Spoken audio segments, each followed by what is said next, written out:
tayo sa Kabutihan Pwede rin daw Farm dito sa Quezon City. Ayan. Kasama natin ang ating mga kaibigan sa Alex. Ayan yung kakaiba. Bakit kakaiba? Hindi ano yan, kabuti rin.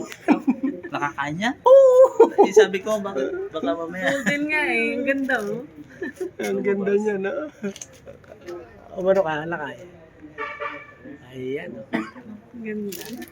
Ito po ang Kabutihan Farm dito sa Quezon City. Ayan po, matatagpuan po dito sa Lee Corner, Lily and Catlaya Street. Ayan po.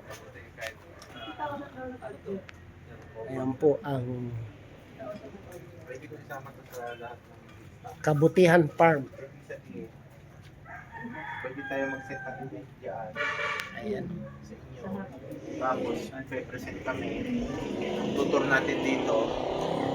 Ang mahal na magmo-mobile stockies or ano, kung gusto nila to, sagutan ng campus. Sagot ng very good. Kami na yung magbibigay sa kanila. Pwedeng ganito.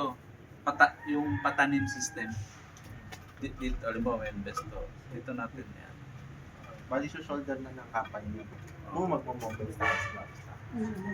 Tapos, ang nangyari dyan, Para at least. ayusin natin yung account nyo. Shoulder ko na ng company yung account niya.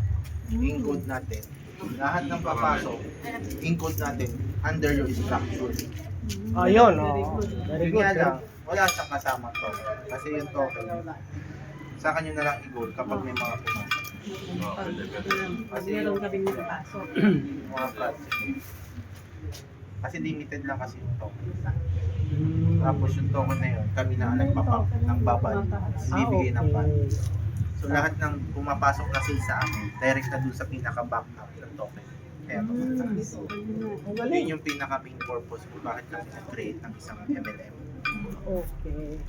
Community. Community. Instead na magbenta ko ng token, sila rin yung magiging dahilan kung bakit babagsak ang token.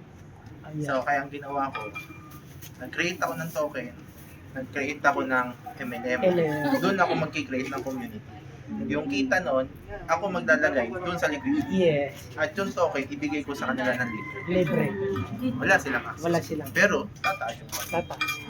So, yun ang magiging ano natin, pagtutulungan tayo para ma-advertise natin to.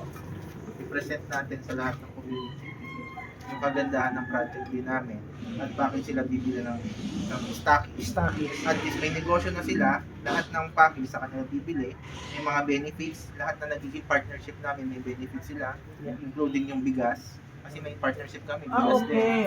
Binibigay na sa kanila. Plus, i-insert ko to, Okay. bigay ko na rin ng libre. Ayan.